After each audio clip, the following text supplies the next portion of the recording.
CM Punk has never held back on the mic, whether he's calling out opponents, roasting authority figures, or dropping absolute bombs that leave the crowd in shock. From pipe bombs to brutal one-liners, he's one of the best talkers in wrestling history. In this video, we're diving into some of Punk's most savage moments on the mic. But don't worry, this is just part 1. I'm already working on part 2. Drop a comment and let me know who do you want to see next, and don't forget to subscribe for more content like this. Whoa, hold up! Hold up, cerebral assassin.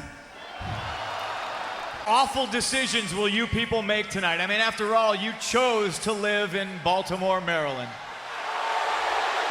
Exactly when did you become the big red ass kisser? His name was Maxwell. This entire time, I thought MJF stood for my jealous fan. You know, I haven't seen the man around these parts in quite some time. Did she take her ball and go home too? Or is it just me, Seth? Honest, is smug, overrated? Kind of like looking in the mirror, isn't it, Hunter? Yeah. I wasn't paying attention. I apologize. Yeah, you didn't pay attention in wrestling school either, jerk. No, I was pretty good in wrestling school. There's one thing you're better at than I am, and that's kissing Vince McMahon's ass. I loved the place I worked. I just hated the guy in charge, and he loved you. Look at me, Maxwell. I'm in your head. Probably has a lot to do with the fact that there's a poster of me on your wall. You're as good as kissing Vince's ass as Hulk Hogan was.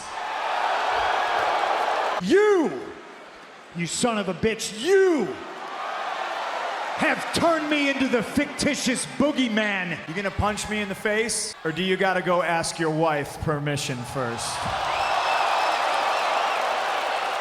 I don't know if you're as good as Dwayne, though. He's a pretty good ass kisser. Always was and still is. He thinks what he does is revolutionary to the wrestling business when in reality, he's just a less famous Miz. OMG, Kevin Nash, WTF, thought he was dead, LOL. See all these people here wishing they had a remote in their hand so they could fast forward anytime you have a microphone in your hand.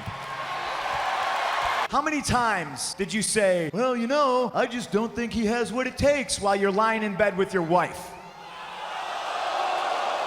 I tell you what, with one leg I could still kick your ass. But I was selling out Madison Square Garden when you were marking out for Rosie O'Donnell. And Brian, if you're talking about people stealing your catchphrases, I wouldn't complain about it. It happens to me all the time. No offense, Mr. Best in the World. None taken, Mr. Bon Jovi. You've been slapping me in the face for years. Oh. And now that's a slap in your face. You're gonna make the New York Times again, but this time it's gonna be the obituaries. You have more excuses than you have nicknames, isn't that right? Big Daddy Cool Diesel! If Triple H asked you to jump off a bridge, would you? Because I think that would be good for business.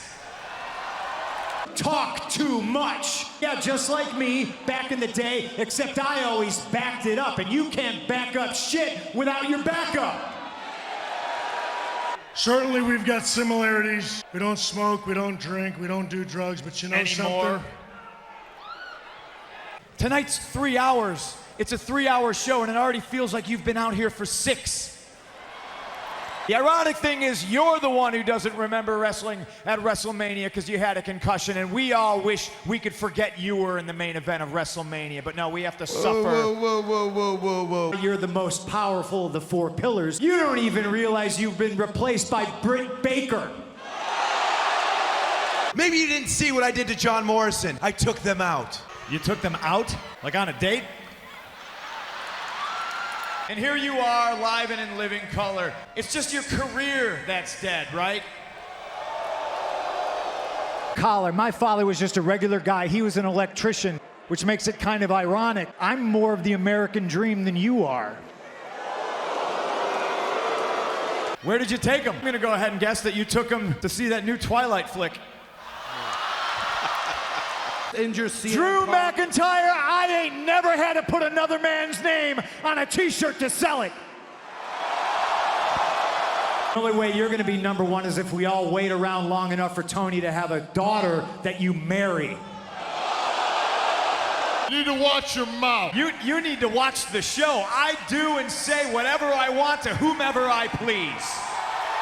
The Drew McIntyre has always been the chosen one. Chosen one? Who chose you? Who? What was his name? Huh?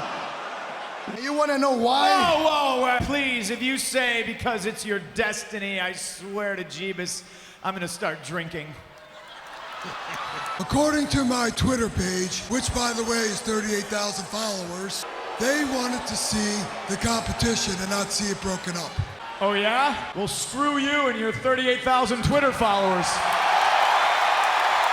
Very hard waking up this morning and leaving my lovely home of Chicago and coming to a place like this and sitting amongst all of you animals.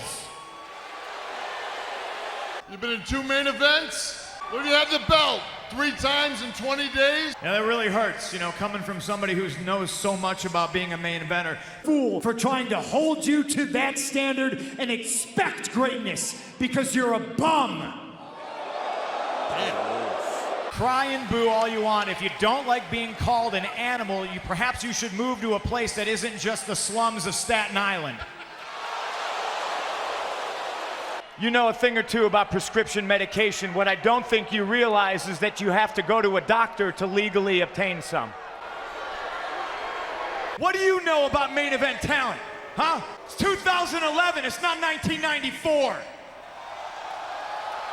That maybe this company will be better after Vince McMahon's dead, but the fact is, it's gonna get taken over by his idiotic daughter and his doofus son-in-law and the rest of his stupid family.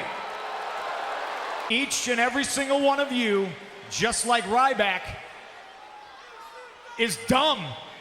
He's the first superstar to cash in his Money in the Bank contract and lose. He's a loser. He's a loser like everybody in Philadelphia, and he's a loser like you. You know, I used to... Untalented. Punk! Speaking of untalented, Fight Eddie Kingston at Full Gear. Full Gear, a little bit high bar for you. I was thinking something like Elevation or Dark. Something more your speed. And I came back because for 7 years, they chanted, mostly during your television time, my name. you're the ones that buy those programs that my face isn't on the cover of, and then at 5 in the morning at the airport, you try to shove it in my face so you can get an autograph and try to sell it on eBay because you're too lazy to go get a real job. Sir, you paid your ticket. You want to boo, that's fine, but I dare you to step in between these ropes and you'll never boo again. Appreciate an overconfident champion. It's me. And that chip on your shoulder, man, I used to have one just like it. In fact, it was about the size of you. Because I will render you a toothless, crying heap of a man. No more disrespect.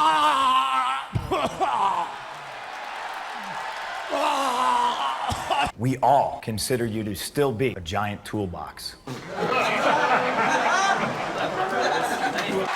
if you have the... I dare you, fatso! Yeah, he's getting sick on his shoes. I don't have dirty, unprotected sex with some money-grubbing skank.